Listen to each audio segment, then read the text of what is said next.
is the first of a series of life-saving master classes organised by Surf Lifesaving Great Britain, a national life-saving charity, the national governing body for beach life-saving, and a full member of the UK Search and Rescue Operators Group. Surf Lifesaving GB declare voluntary flood rescue teams to the Flood National Asset Register and their voluntary beach patrols for rescue response to Coast Guard. SLSGB members are dedicated lifesavers on their club beaches. The aim of these SLSGB master classes is to bring to the beach rescue community our current view on the issues that influence how to prevent drowning and to consider and share new ideas to save lives in the aquatic environment. The sessions will all be open to anyone who wants to join them. They're free, they'll last about 1 hour, and you will have the opportunity to ask questions. This evening, I'll start as the warm-up act for Dr. Jenny Smith. I'll speak for about 10 minutes, and then Jenny will speak for about 25 minutes, and then we'll have 15 or 20 minutes for questions. The questions can be submitted through the Q&A function, and we will look at them and we'll pick them out and try and address them after the presentations. The Q&A function is located at the bottom right-hand center of your screen view. So, as I say, we'll please submit questions as we go along. I'll be looking at them whilst Jenny speaks, and then I'll be chairing the Q&A session at the end of the presentations. So this particular masterclass and all others will be recorded and they will be available on YouTube. So if you miss something during the course of the hour, you've got that fallback position. So here we go.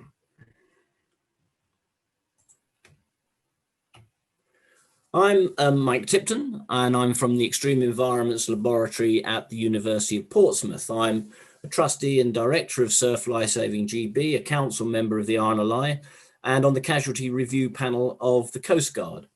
The research you're going to hear about this evening was sponsored by the RNLI and latterly by the RLSS and supported by SLSGB, the RNLI, and the RLSS. So where should we start? Well, I think this gives you a pretty good idea of the public perception of beach lifeguards.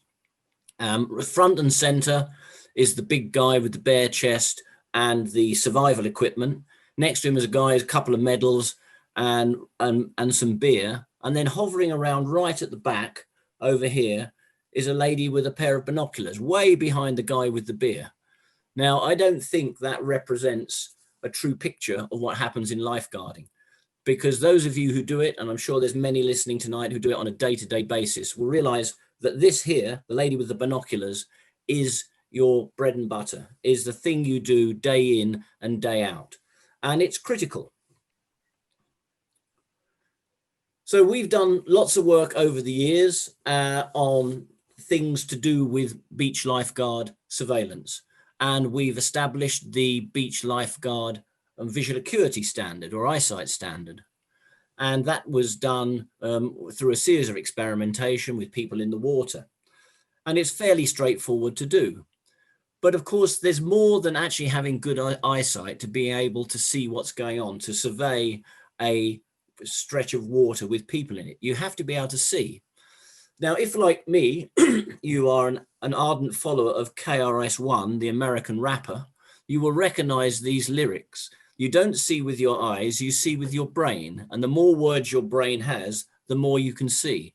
That's an incredibly insightful statement, because what it's telling us is that actually you can see perfectly well. You can have great visual acuity, but unless you know what you're looking for and you know how to recognize cues, you're going to struggle to actually see anything.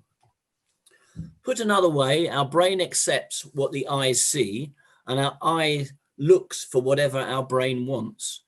So actually the eye simply sends an inverted image to the brain, and it's the brain that turns that image the right way round and interprets it. And getting back to the rapper and the words you've got in your brain, here's an example of what the brain can do to what you see.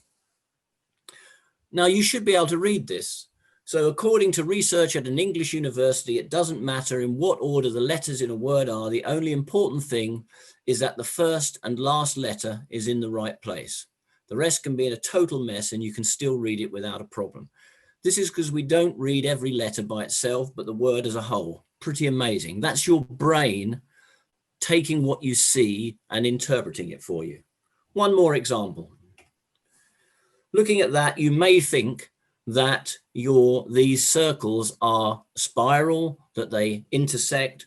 But if you just take a moment and drag your finger around a circle, you see that none of the circles in that picture overlap. They are concentric circles, and they are all completely separate from each other. But your brain, because of the way they are positioned and the way they're colored, wants to see them as a spiral. That's what your brain expects to see. So it takes the image from your eye and makes it look like that.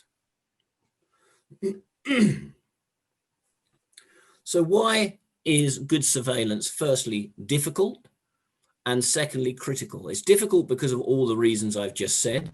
It's not sufficient to have good eyesight.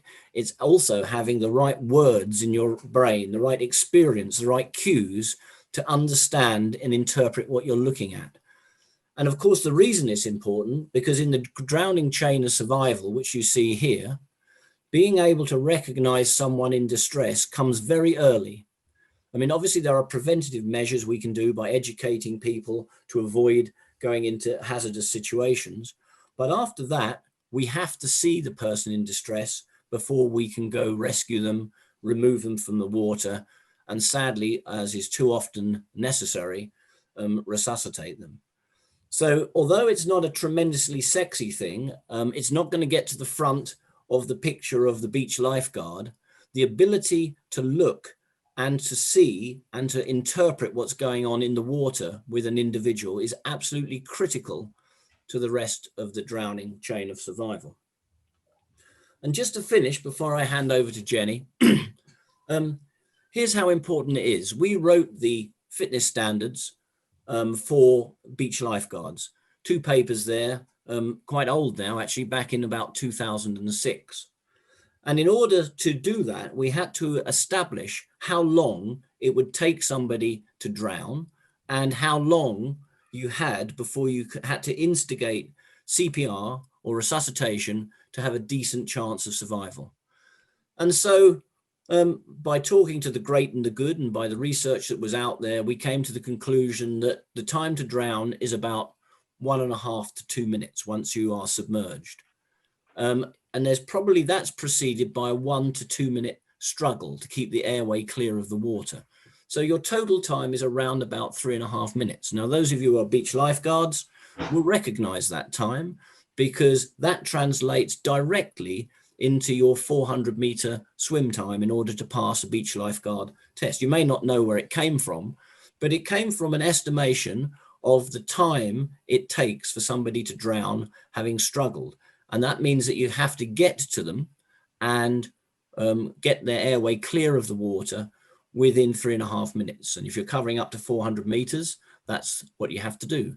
And we know that the best chance of resuscitation, once somebody has begun the process of drowning, is to commence CPR within 5 to 10 minutes. So you have to be able to return to the beach within 10 minutes. So the whole of the beach lifeguard fitness standards that everyone undertakes is based on those numbers. And of course, they all assume immediate recognition of the person in trouble. So they're all based or predicated on seeing somebody in trouble immediately. For every second you take spotting the person in trouble, you have to take a second off your swim time and your tow time and the time to get them back to the beach. So I think that underlines the criticality of being able to survey a beach scene, look out to sea and see somebody as quickly as possible in order to be able to give them a chance of surviving. So the rationale for the research you're about to hear in terms of both surveillance and training in surveillance is founded on the hypothesis or the rationale that surveillance is a primary component of the day-to-day work of a lifeguard. Lifeguards do it all the time. It's not the most sexy of occupations compared to CPR, resuscitation, sprinting down the beach, bare-chested, diving in and rescuing somebody, but that without surveillance, none of that happens. All other functions from prevention to rescue are predicated on surveillance.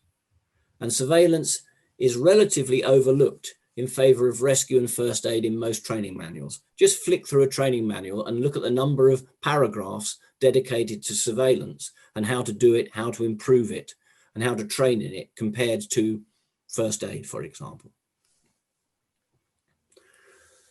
So at about the time we were doing all the lifeguard fitness standards work, we were joined in our group by Dr. then Jenny Page, now Jenny Smith. And Jenny brought with her her skill set that was really exciting in that she was an expert in looking at how people look at things. Her PhD was looking at the way gymnastic referees look at a gymnast. And there's certain skills and techniques and methodologies that you can bring to doing that. And we decided that it might be an idea to transfer those skills and technologies to the beach lifeguard job. And the rest you'll hear about now. And so with that, I'd like to thank you. That's my 10-minute warm up. And now you'll get the real stuff from Dr. Jenny Smith. Over to you, Jenny. I'll just stop sharing. And if you want to start up.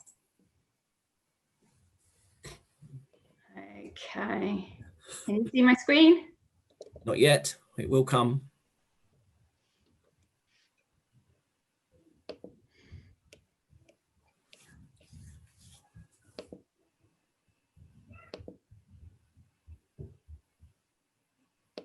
Is it allowing you to do it, Jen? So. There you go. We in? You're on your way. I've got a blank. There we go. You're on the. That's right. If you just go to full screen. Hang on a second. You're off. Wonderful. Thanks everyone for tuning in and listening to us this evening. Yes, I'm just going to take you through really a journey of the research that we've been doing and some of the key findings, and hopefully give you some take-home messages as well from the research that we're doing and the research that we're about to do as well, really excitingly. So as soon as I started working with Mike, I was reading the work that they were doing and noticing overlap with the work that was going on from my background in the sports sciences. And what I was really interested in doing right at the beginning was to find differences between what these experienced and less experienced lifeguards were doing. And like I say, my background was in sports sciences. There had been studies looking at coaches, referees, judges, all kinds of studies in the sports sciences showing that when experienced people perform these observation-based tasks, they're actually doing it quite differently to how a novice might do it, or a less experienced judge or referee. So I got pretty excited because I thought, I know, that's what I'll go out and find. Hopefully I'll find some differences between these experts and novices. And then I'll produce a training program. And then hopefully I'll retire very quickly to Hawaii because I will have solved such issues. So I had it all in the back of my head. This is what happened in sports sciences. They basically found differences. They trained the perceptual processes, and then they were enabling these less experienced sports performers to become experienced more quickly. I got very excited about that. Unfortunately, in the first study, and I'll talk you through that first study in a minute, we did not find that. And here I am, still in Portsmouth, definitely not in Hawaii. And we've done 10 years of research in this area so far, and we've got a lot to go. And so my current plans to retire are when I'm about 85, I think. But by then, I'm hoping we will have answered the questions that I have in my head, because every time I do a study, I get new questions. And so we continue the research process, which is how it should be. So what have we looked at? We've looked at expert novice differences. We've approached it from two different paradigms, and I'll talk you through those. We've looked at set size and distribution in the water. We've looked at lifeguards working alone versus working together. We've done some really interesting work looking at scan paths and prescribed scanning strategies. And more recently, and I know Ben and Lucy are in on the call, we've been looking at cognitive processes and personality, and with the view of training lifeguards in a variety of different ways. And I'm going to talk you through some of those training strategies that we already have, but also some of that we're in the process of developing. As Mike said, the early studies were primarily funded by the RNLI, and more recently, Royal Lifesaving UK and the RNLI have been working together to fund these studies. And we've been working with Mike, obviously, for all these years at the University of Portsmouth. I'm based at the University of Chichester. And we're also collaborating with King's College at the moment as well. And we'll tell you a little bit about that research. So my background is in eye tracking. We've used eye tracking technology for a number of years to basically understand where people are looking in the display. And you can see there, we put the eye tracker sometimes on Mike if he was awake for the experiment. Sometimes he'd fall asleep when he had the eye tracker on. Not very helpful. Not a great lifeguard, I would say. But you can see the lifeguards who have got it on are actually awake and are watching the screen and are actually able, we're actually able to track their gaze at 30 frames a second. And you may or may not know, but we basically make about 3 functional eye movements per second. And that's what we're interested in. What are these functional eye movements? What are these experienced people doing? And can we train the novices to become more like them? That's where it all started. What we're looking for in the eye tracking world is a series of things that we call visual fixations. And this is where we hold our eyes stationary within a display. And arguably, the fixation is the eye movement from which we can extract information. So what I've put on my slide there is like a scan path, whereby you can see them moving from point to point to point to point to point to point. And the big blobs represent when the eye is stationary. And when we use something like a heat map like this, the larger the blob, the longer the eye is staying stationary within that area.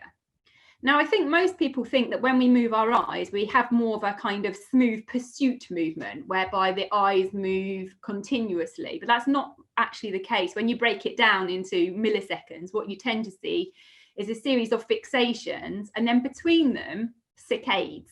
So we fixate on an area, we move our eyes quickly, and then we fixate on the next area. That quick movement is called a saccade. And actually, most of the research suggests that when we are producing these saccadic eye movements, we're not actually able to process much information. We get most of the information from when our eyes are stationary. And what the sports science literature was telling me was that novices tend to have these more exhaustive eye tracking patterns where they fixate, move, fixate, move, fixate, move. And there's quite a lot of fixations. They're not of a very long duration. Whereas when you compare that with an experienced performer, what we get is these more refined or selective search patterns, whereby they have much longer fixations, and then they move and fixate, and then they move and they fixate. And this has suggested that it's like a more purposeful visual search pattern, because basically what they're doing is holding their eyes on the area of the display that's most important. So they know what's important, so they can be very, very selective in that. So that is the 2 different types of kind of search pattern that you often see in the literature. I was also interested in these things called visual pivots or visual anchors. And what we tend to see there is where a performer or a judge or a coach or whatever it might be actually are not looking at something. They're just anchoring their central vision in the center part of the display, and then using their peripheral vision to gather information. And the peripheral vision is designed to detect motion. So what we might find actually is that people actually hold their vision quite centrally, their central vision, then use their peripheral vision to detect motion, and then move their eyes subsequently to have a look at what's going on with that motion. So these are the kind of things that I knew about, and I was interested to have a look at what that might look like within the lifeguarding community. So the first study we did with heads bobbing around in the water, and we had 63 swimmers for 12 minutes. And we took a group of experienced lifeguards, beach lifeguards, and a group of less experienced beach lifeguards. And we had a head go under the water. And it took 5 seconds to go under, so it was pretty quick. And we were looking at, all things being equal, where there's very little context, what are these experienced lifeguards doing? And what are these less experienced lifeguards doing? We deliberately removed all the contextual information from the display because we knew that that would guide, or we thought that that would guide the search process. We just wanted there to be no more reason to look at one area than another area. So that's why we use this type of display. And what we found was that experienced lifeguards are actually 4.9 times more likely to spot the drowning person. So that told us very early on that even in a very simple hazard detection task such as this, the experienced guards are much better at it. So what I was looking for there then was, well, okay, these experienced lifeguards are much better at it. They must be because they have a different search strategy. Yeah, so they're searching their environment in a different way. And perhaps it's that search pattern then that's allowing them to be so much better at this hazard detection task. And it wasn't the case, actually. When we analysed the eye movements of the experienced and less experienced lifeguards, we didn't find any systematic differences. So there weren't kind of more visual fixations or less visual fixations or longer duration or anything like that. They actually looked quite similar. And so these performance differences were not underpinned by differences in visual search. That's heartbreaking as a researcher, just so you know. But it inspired lots more research. So just to give you some kind of take-home messages then, we knew from this point that experienced lifeguards are better at a hazard detection in a simple task, but we weren't quite sure why. All our data was telling us was that they were better. So what we did then was, we actually did a study a couple of years later, but I wanted to discuss it here because we're looking at expert novice differences again. What we actually did in this study was we used a video of the beach. So we staged some beach scenes, and we got people in to sit on the beach for us on what was a rather chilly day on Bournemouth Beach. And we set up some hazards within the display. We set up 3 key hazards. And then we just let people be natural in and around the water. We did 2 different videos. So we asked them to do the same behaviours in both videos, but at different time points. So we again got expert and less experienced lifeguards to have a look at both of these videos, and we looked at their ability to detect hazards. Now, if I can take you over to the graph, what you can see on the x-axis is the number of detections, and at the bottom is the group. So just to take you through the groups, the LELB group is the less experienced lifeguards, and this was right at the beginning of their first season. The LELE group is the less experienced lifeguards at the end of their first season. And we compared them with the experienced lifeguards. And what we were looking at in this study was the number of detections, the number of hazards that they detected.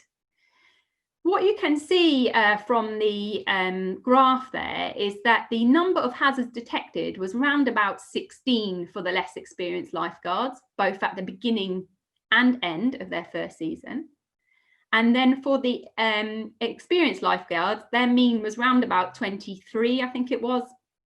And we found significant differences. So using a more complex display, these experienced lifeguards were detecting far more hazards in their environment.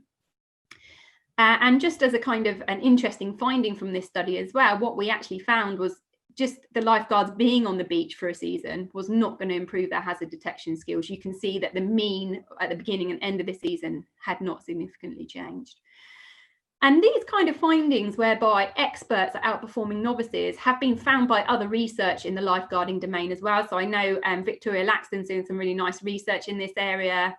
And Peter van Steenkist as well is doing some work in the area as well. And they're finding very similar things. Actually, Peter has just done some work using eye tracking in live environments and pilot studies, and have found a couple of differences in their pilot data in terms of eye tracking fixation durations, but we've yet to test that even further. But there is some interesting findings coming through. But by and large, what the research is telling us is that experts are better than novices, but actually that visual search is not underpinning this difference.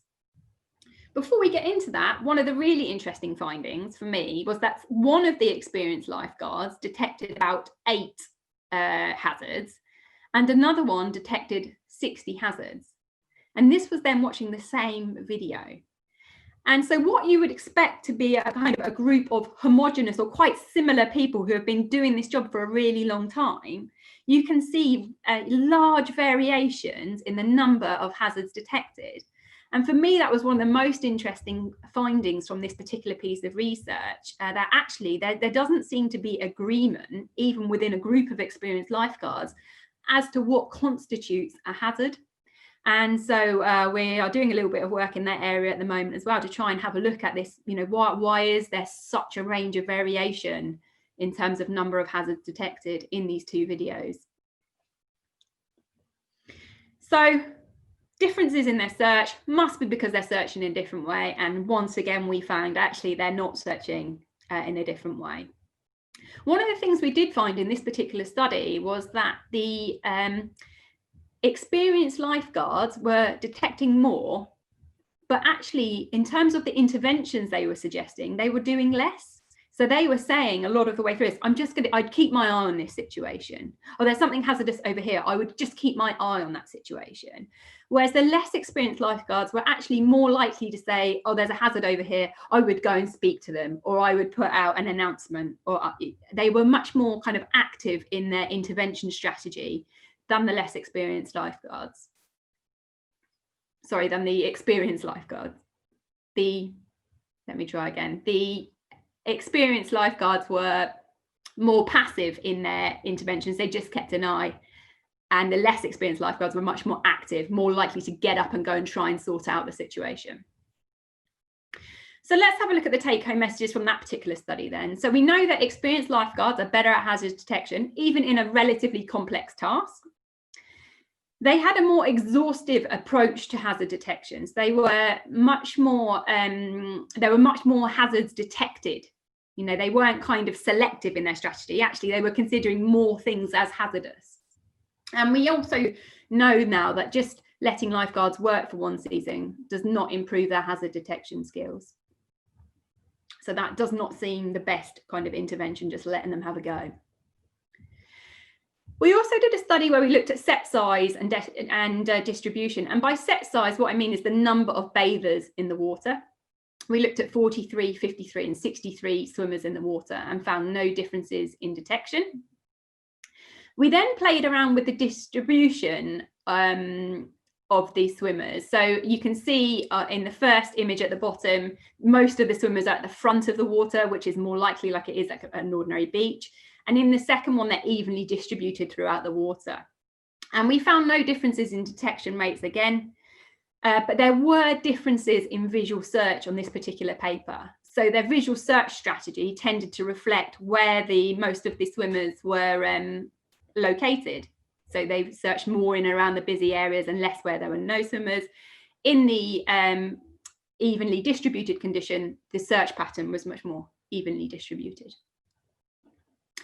And there's also been another paper, again, Victoria Laxton did some work a couple of years ago looking at set size. She actually was doing it with within a pool, and she was looking at 3, 6 and 9 swimmers. So trial 1 was 3, trial 2 was 6, trial 3 was 9 swimmers. And she found that detection actually changed within those very limited set sizes. And she particularly found when there were 6 swimmers, there was more trouble detecting the person drowning.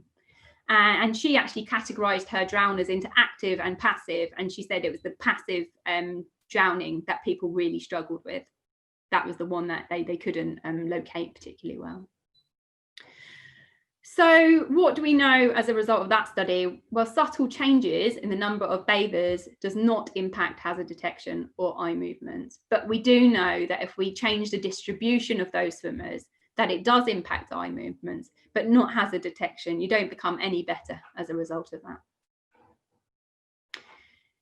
We then went on and did a study whereby we got lifeguards to work alone versus working together. Now, this was a really interesting study because the median did change from 2 to 3 in terms of a number of detections, but this wasn't a statistically significant difference. So depending on what type of scientist you are, you might argue that that is a kind of a practical difference, if you like, a kind of a clinical difference, if you like, but not statistically significant. What we learned from that particular study was working together helped, but only enhances hazard detection by a limited amount because it wasn't significant. And we tentatively suggested at the end of that paper that perhaps more experienced lifeguards could work with less experienced lifeguards on the beach to enhance their hazard detection. But we have not empirically tested that at the moment. So that is something that we would like to do. We also did a study looking at scan paths. So we know that in the American life-saving manuals, there are often prescribed scan strategies. And we wanted to have a look at, actually, maybe this was the answer to helping people get better at hazard detection. Maybe if we give them a scan strategy to use, that it might actually increase the hazard detection rate. So we looked at the top one is called the parallel scan, the middle one's the spoke scan, and the bottom one is my attempt at might be considered a natural scan. And when we enforced this scanning, so we actually trained them to scan using a video, gave them opportunities, gave them feedback on that scanning to ensure that they were kind of using these scan paths as much as they could. And we found that it didn't make a difference to hazard detection ability. It didn't add to or detract from their ability to detect hazards. They were all equally effective. Now, the experienced lifeguards, this is a generalization, but a majority of the experienced lifeguards absolutely despised being forced into scanning using a particular strategy. They had a preference for their own natural pattern, guided by their own natural knowledge. Interestingly, though, some of the less experienced actually preferred the prescribed pattern. They just felt like having any strategy was better than none. So they felt like just being told to scan in a particular way was actually helpful to their hazard detection ability. But actually, from a scientific perspective, they were no better and no worse than just their ordinary natural scanning. So the take-home message for this is that forcing scan paths is not more effective than natural scanning. And actually, most of the UK literature is very good because it doesn't prescribe scan patterns. But it is still in other lifeguarding manuals, interestingly. One of the concerns we had about this kind of forced scanning was that it might force people into using this more saccadic eye movement. So having more saccades in their eye movements, and therefore not being able to actually process information because they're not fixating. They're just busily trying to move their eyes rather than actually fixating on relevant areas. Again, we haven't empirically tested that as yet. So I got to a point where I knew experts were better than novices, and I wanted to get to the bottom of it, and I hadn't come up with an effective strategy, or what I felt was a really effective strategy. So working together was not going to be the answer on its own. Prescribing a scan path was not going to be the answer on its own. So I took a few minutes to compose myself and work out where I wanted to go next with this literature. So I knew eye movements don't underpin these differences. So what does? So what we're doing at the moment with Ben, who I'm hoping is listening to this call, we're doing some research into personality and into cognitive processes, and we're working with King's College on those particular pieces, and as well as Marcus Smith at the University of Chichester. And we're also doing some work with knowledge as well. Myself and Mike have a training program set around experienced lifeguards' knowledge to try and train the hazard detection abilities. And I'm also working with Lucy Howes on a particular project at the moment where she's looking at contextual knowledge and how influencing or changing contextual knowledge, giving them more information about what they're about to see, might influence that hazard detection process. So in terms of personality, we were looking at the big 5 personality traits. So things like conscientiousness, agreeableness, neuroticism, openness to experience, and extroversion. And if you don't know much about personality, but we sit on all of those continuums. We can sit at extremes or we can sit somewhere in the middle.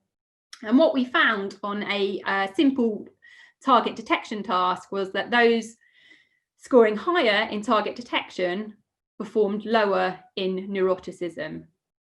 So they were that kind of calm and confident, and therefore better at, or not therefore better at target detection, but that correlated with better target detection.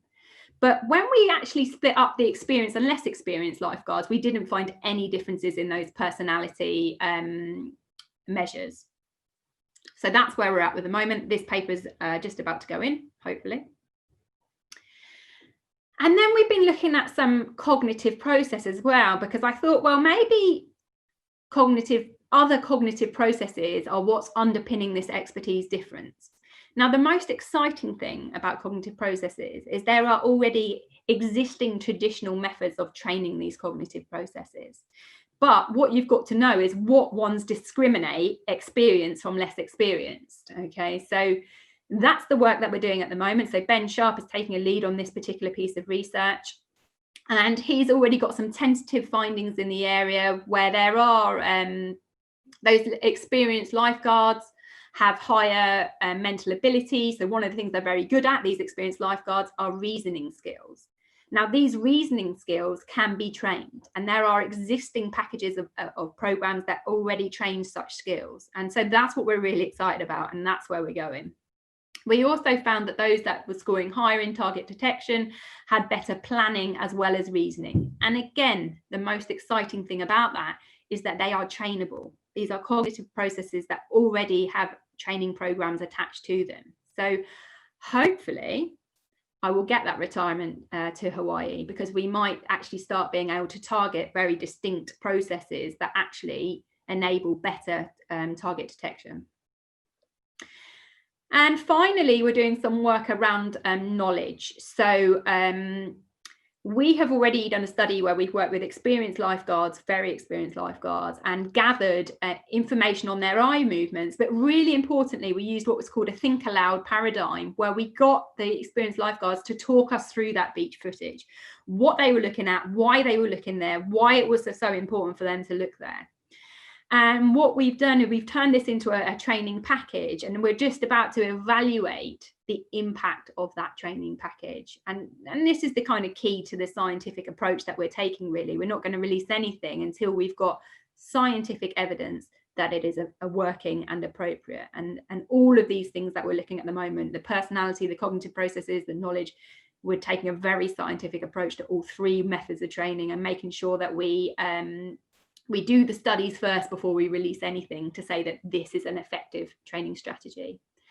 And I've got Lucy working on some studies at the moment where, again, she's manipulating contextual information to see if it aids in hazard detection. And she's just about to finish her MSc study in this area as well. So we should have some preliminary data to just show us about the impacts of contextual information. She's particularly looking at information about RIPS and how much that then guides the visual search process. So we're very excited to share those data. So she had 3 groups. One group received the correct contextual information about the scene that they were looking at. One group got incorrect contextual information, so she told them lies about it. And we also had a control group who received no extra information. And she's just about to start the analyses of those studies. So we shall report back when we have the data. Most importantly, then, it's all about training. And we are in the process of developing a task that allows for the assessment of specific lifeguard performance. So you've got to have if you're going to train someone to get better at hazard detection, then your hazard detection task better be good in the first place. And that's what we're working on at the moment. We're working really hard with animators to get that right. We're looking at what personal attributes and mental abilities positively influence this performance. So, what are these cognitive processes that are underpinning this expertise effect? What are the knowledge factors that are causing these differences? Really importantly, we're going to train them. So we're doing training studies as we speak. And we are working with King's College, because one of the things I wanted to really understand was what was going on in the brain when we train these people. What are the actual things? Are there changes in brain function? Are there changes in brain structure? Are there changes in brain connectivity? And we will be able to tell from our MRI research exactly what's going on in the brain as we get better at hazard detection. And that's really when I'll get to retire to Hawaii. Thank you very much.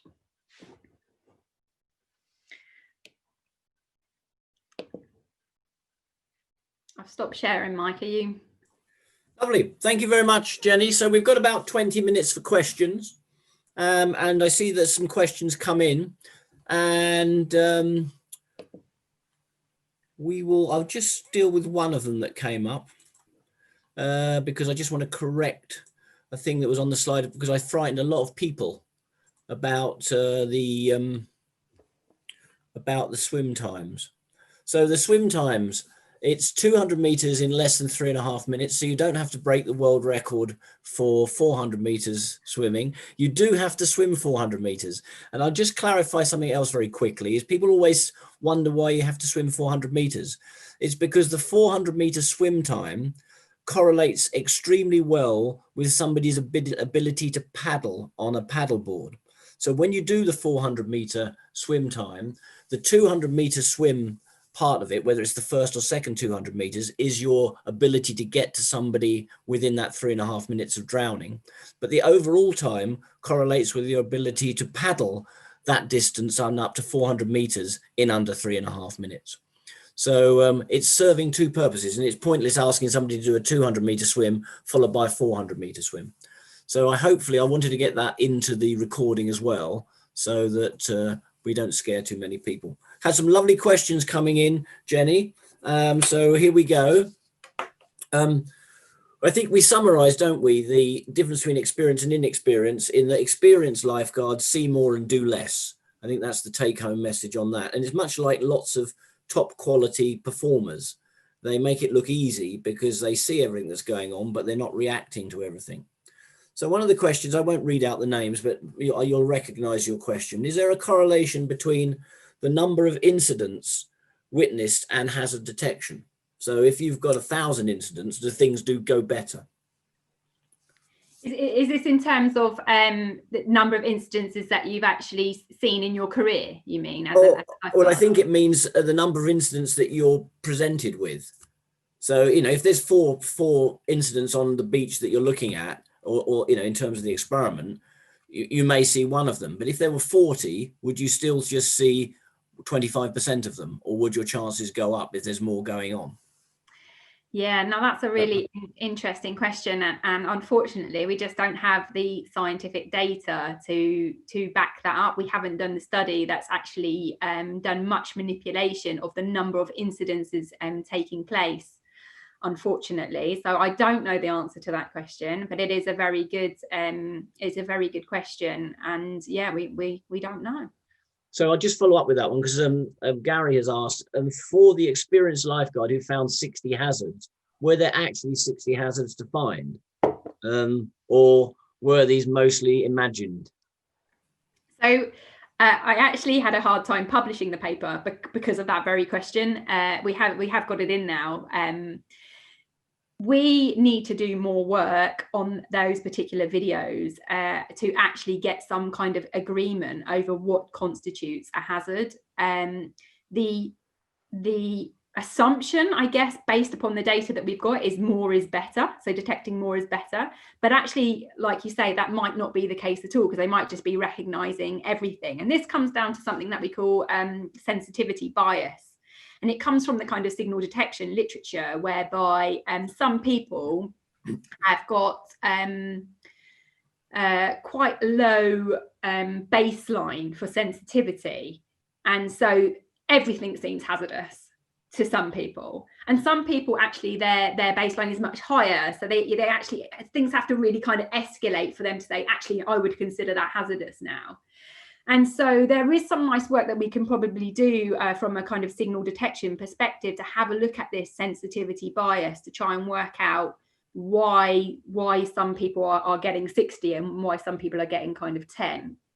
But I know Lucy's doing some work at the moment to get some agreement over those videos for that very, very reason, really, to try and get some agreement. And I know Lindsay Lanigan-Lightsall in America, she has done some work looking at agreement of lifeguards in terms of what constitutes a hazard. And her studies show, again, a real lack of agreement between experienced lifeguards as to what they would consider hazardous. So yes, we certainly need to do a bit more work in that area. An interesting question from Julie, who says, I'm interested in the correlation between age and overall maturity and how it compares to experience and inexperience. Most inexperienced lifeguards are between the ages of 16 and 18 and haven't reached maturity. So is it actually an inexperience versus experience, or is it a older versus younger?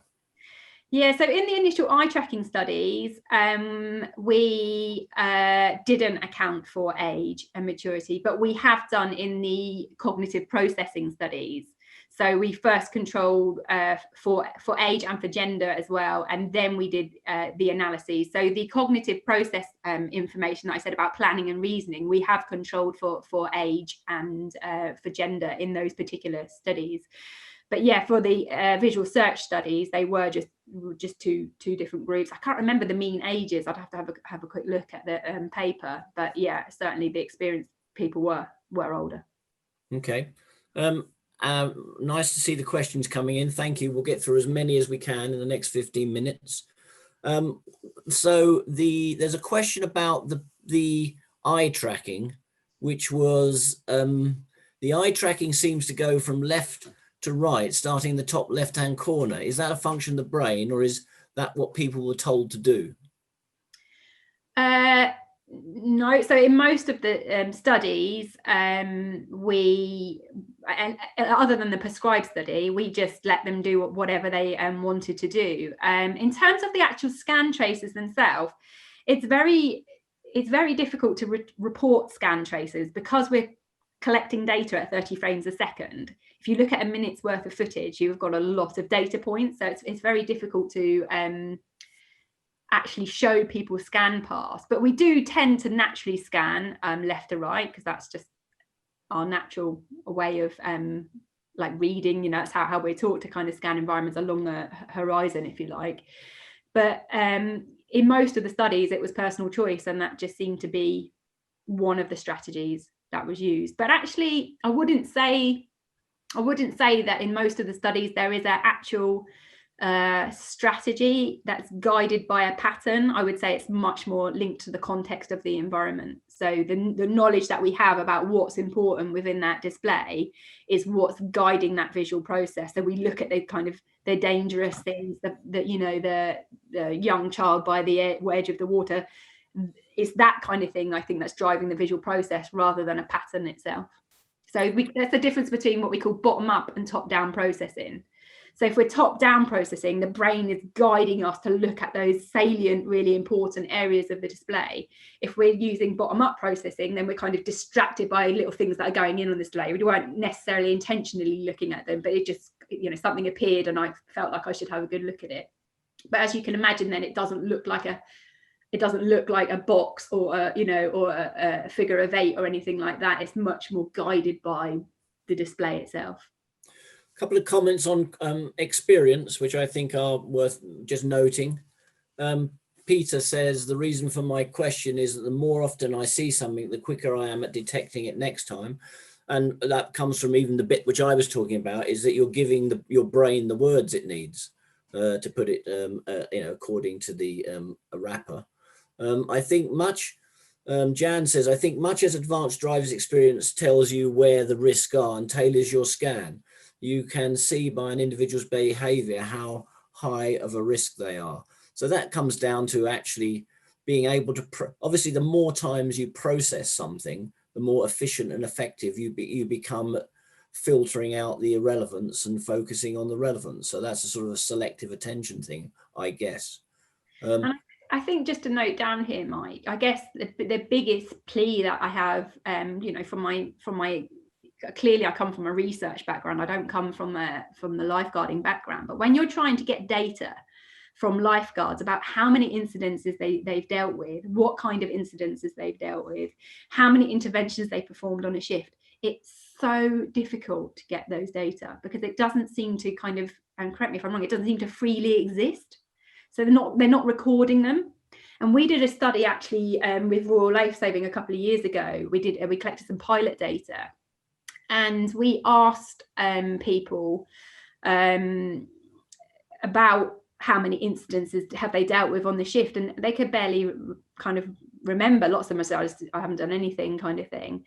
And then when we started probing them more about what have they actually done, there was much more information freely coming. So I guess one of the things that, and I know I've spoken to Joe Talbot at the RSS about this a few times, is about trying to get better records of the types of interventions that lifeguards are doing, so we can start to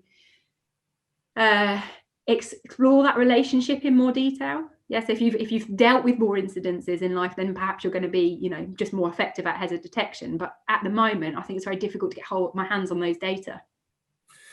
There's a bit of a slightly related, but Terry talks about with the increasing number of people taking to the water. I mean, there's an enormous boom in the number of people who are going to the water for health-related reasons, mental and physical health, and how that might impact on, you know, keeping an eye on these people. I don't think it's something we can deal with here necessarily. I am giving a presentation on open cold water swimming on Friday, and I think probably that's already sold out. So it might be one that it's worth repeating here and looking at the pros and cons of cold water, open water swimming, because it's a really big area at the moment. So I think we'll probably go on to the $64,000 question, which of course comes from the $64,000 man, Tim Coventry, from SLSGB. When can we have specific training strategies to apply to lifeguard training, even basic levels? So it's all very well and good, you boffins telling us about how people don't do it. He hasn't written this. This is me. I'm just being, you know, provocative. When could we have that training strategy? And I mean, I'll let you answer that. We can both answer that, but you go for it, Jen. Okay, so we have a training package in place. Like I say, the key thing at the moment is just making sure that it's effective, and that's the kind of study that we're setting up at the moment. So unfortunately, when I've looked at other strategies like these kind of spoke scanning, parallel scanning, standing up on the stairs versus sitting down, moving, the actual underpinning evidence for those is very, very limited, and sometimes not existing at all. So we have got a training package. It is based on expertise. It is in place and ready to go. We just need to do the experiment, Mike. So I'm gonna hand back to you. Yeah, I mean, one of the problems with the drowning prevention literature, and we're just about to publish a paper on this for a school taught lesson, is if you look at that literature, there's loads of interventions. People have lots of bright ideas, from signage through to fences, through to this and the other, but they're hardly ever validated. So they don't collect data before the intervention and then afterwards to see the impact of the intervention. And so we're very keen that we don't start introducing things that haven't been shown to work. And so we know we've got, from all of the experiments we've done, from all the data we've collected, from all of the audio of experienced lifeguards, for example, talking through beach scenes, it's worth their weight in gold in terms of training.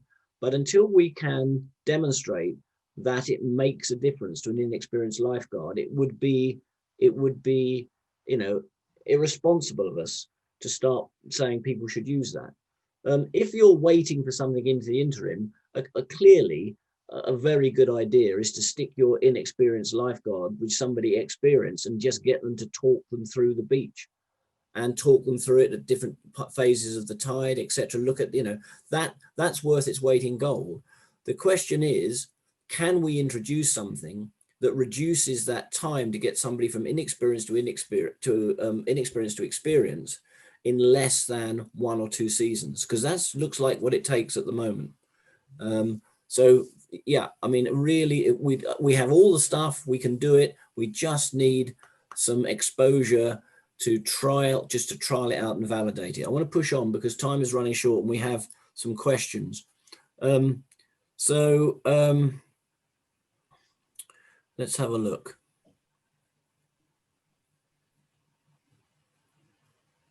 Could the difference in response between experience and inexperience be attributed to detecting low risk hazards?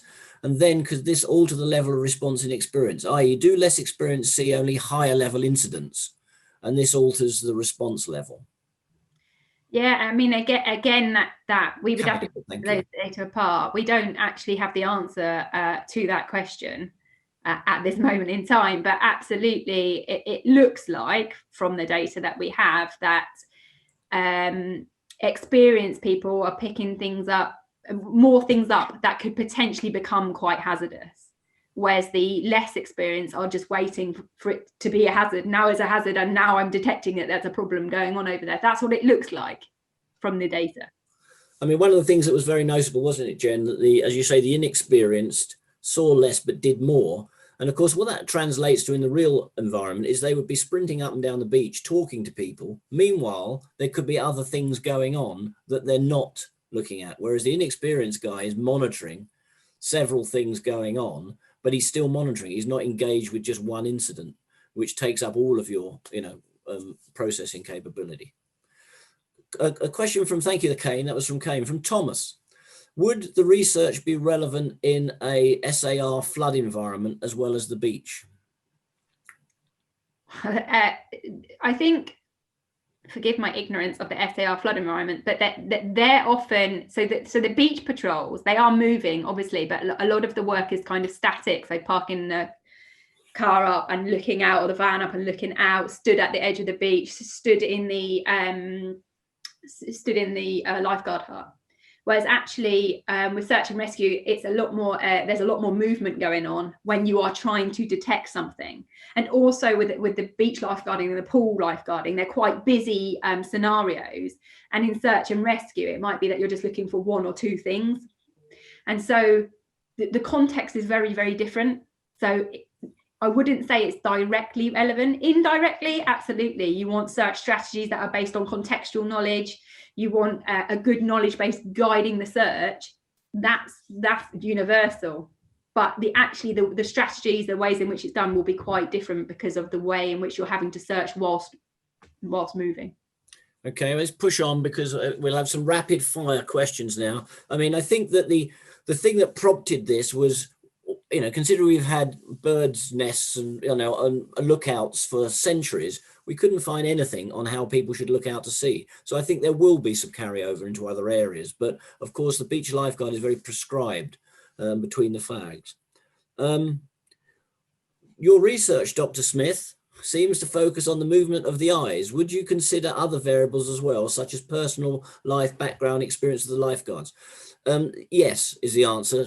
Jenny was nodding as well. And if you look at some of the papers we've published with David Spielman, that actually goes into all of the different impacts on a beach lifeguard in terms of where he lives, what time he gets up in the morning or she gets up in the morning, do they have glasses, how many other things are going on in their life. So just look up Spielman, David Spielman's work, and that will cover that. Can you give us some examples of what would be an incident that would be regarded as hazardous or not hazardous? So in your beach scenes, just maybe 3 of those, Jen. Can you give some examples? I can give you so what we actually did, the ones that we actually set up, the 3 that we set up was a lifeguard turning his back on the water for a long period of time, someone on an inflatable going into the water on a windy day, and a drowner. That's the ones that we actually set up. Now, the people that were on the beach, I have to say, some of them were members of my family, and one person spotted 60 hazards, and that tells you something about the reckless and hazardous nature of my family. Honestly, they create hazards wherever they go. But in terms of being able to distinguish something that perhaps isn't hazardous on those beach scenes, again, we need to do a kind of a consensus study to try and unpick, what things.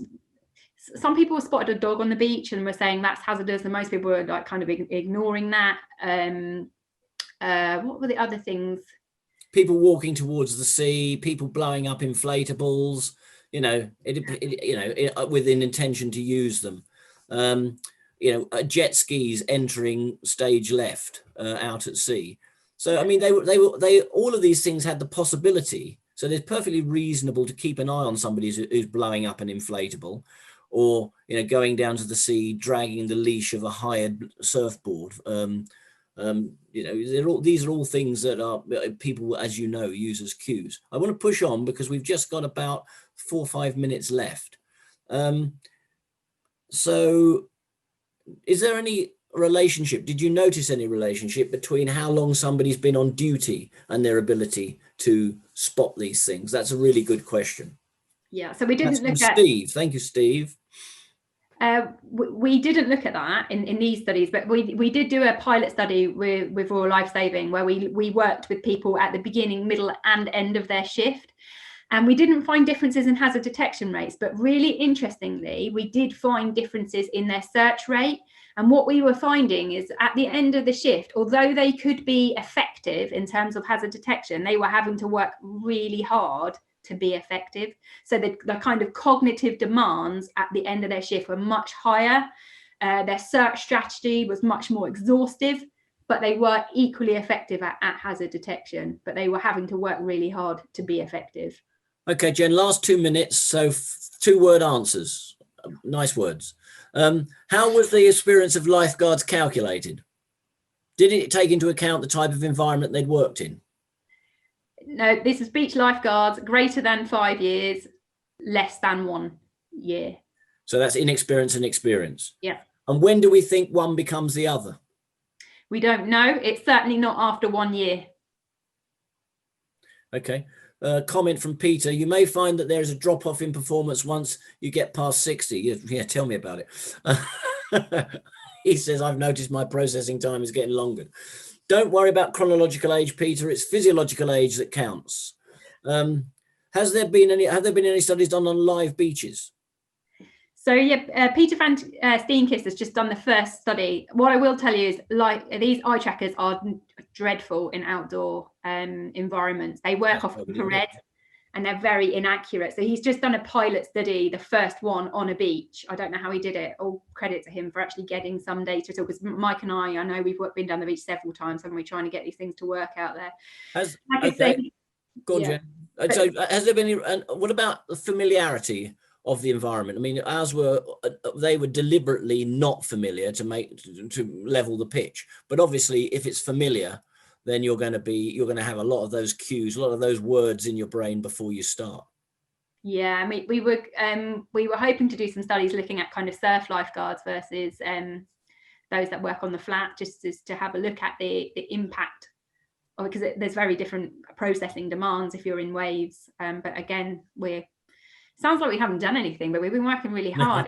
It's just when you take a scientific approach to these things, you can only manipulate 1 or 2 things at a time to try and get answers. And if you try and do everything all at once, you're just not going to get a strong answer. Well, I mean, the other thing to point out, and we at the same time thank all of those beach lifeguards, some of whom I think are probably online at the moment, who volunteered to be part of our studies, is that although it goes on years, we can obviously only do the studies over the summer period when the beach lifeguards are about, and then they have to fit us in around their normal duties. So many thanks to those who have supported the research over the years and funded it, and also who have engaged by putting their hand up to be a volunteer and wear the glasses and look at scenes.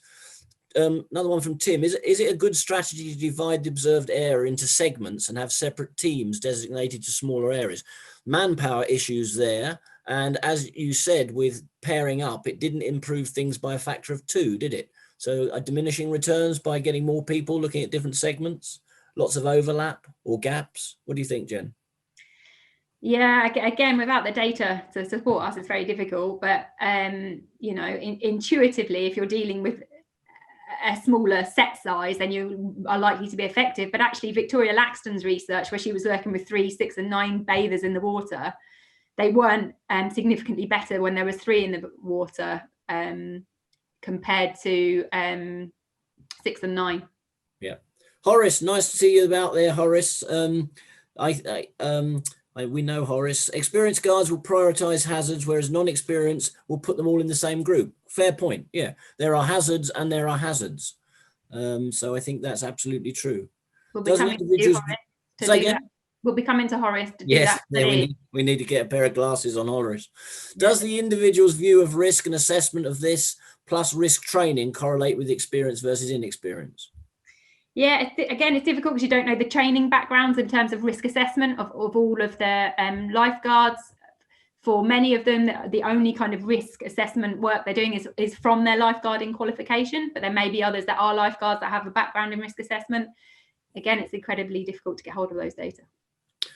Well, folks, we have now come to the end of our hour with you.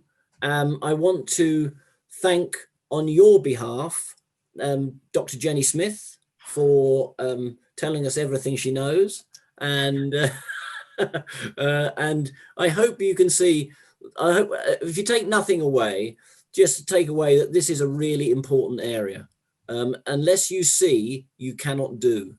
And we really need to work on getting this training package out, getting it into manuals, and making sure that we get people as experienced as soon as possible. I'd like to also thank the Surf Lifesaving GB for having the imagination to put these master classes on. I do hope that you've enjoyed them. I apologize that, thank you for the great response. We've got questions still coming in, and we will look at them and endeavor to respond to them offline. But yeah, thank you for all concerned, Surf Lifesaving GB. We look forward to the next masterclass. You'll get some news about that, I'm sure, in the not too distant future. So from Jenny and myself, thank you again. Stay safe. Season's greetings. All the best. Bye. Thank you. Thanks, Jen. No, thanks, Mike.